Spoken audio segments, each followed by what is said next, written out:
Hi guys, welcome back to Verified So. In today's video, I am going to discuss in details about the medical examination for the DV lottery visa. I will be discussing 5 main topics. The first one, why is medical examination mandatory? Number 2, when to apply for the medical examination. Number 3, or the vaccinations required by the CDC, Center for Disease Control, that you should have. Number 4, what to expect at the medical examination. And number 5, all the examinations that you will go through. Every DV lottery winner is required to attend a medical examination before his or her interview. And why is the medical examination mandatory or required? There are 2 reasons.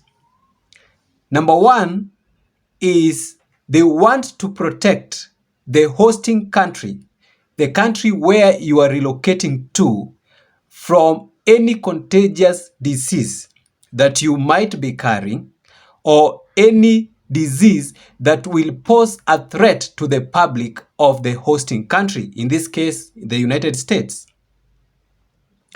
Number 2, they want to protect you as an immigrant from acquiring the diseases that are prevalent in that country. That's why they will administer or they will go through your medical history to ensure that all the vaccinations required are administered to you. Those are the reasons as to why medical examinations are very important. So when do you apply or schedule for your medical examination? Immediately you receive your second notification letter, the famous 2NL, you are supposed to schedule for your medical examination. Do you select which doctor to conduct your medical examination? The answer is no. You are supposed to book an appointment with the medical center or the physician specified by the United States Embassy in your country. I had discussed on how to book the medical appointment in the video that I will attach above here. Which documents are you supposed to carry with you when attending the medical examination for the DV lottery? The first document is valid passport for all the members in your application. The second set of documents is the vaccination records. The third set of documents are the passport photos for each and every member in your application. And depending with which country you come from, the embassy may require several photos. Some embassy requests for 3 photos for every member. Others, they request 5 photos for every member. The fourth document is the appointment letter. And don't forget the appointment letter. The fifth document is the confirmation page of your DS-260. Don't forget to carry the confirmation page of the DS-260. The sixth document are the medical documents if you are under medication currently. Number 7, if you have ever had these contagious diseases or one of them, like for example the tuberculosis and the syphilis, and you had been treated, you should come with that certification that shows you had it and you have completely been treated. These are the vaccinations that you are required to have by the CDC, the Center for Disease Control. I'm going to attach them here.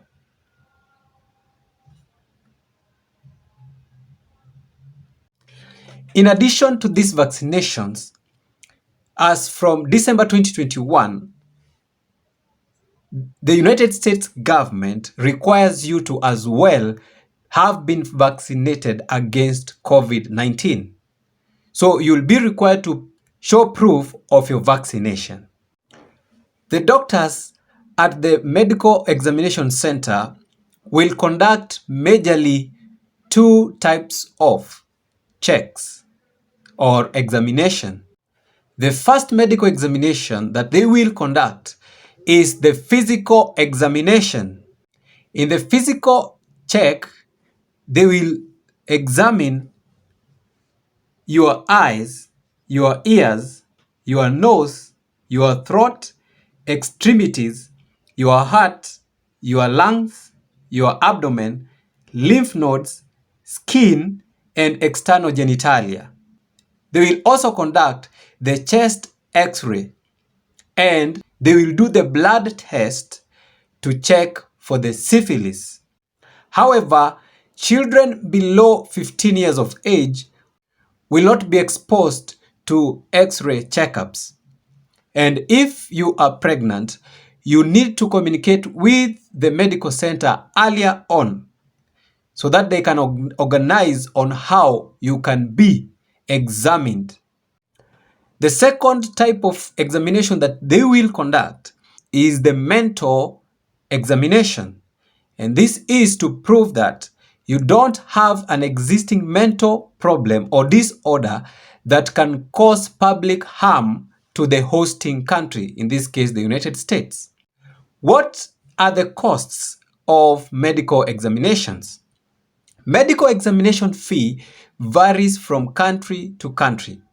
They are not stated by the United States government, but it may range from $100 up to $400 per head, depending with the country. As I come to the conclusion of this video, let us now look on what to expect at the medical examination center.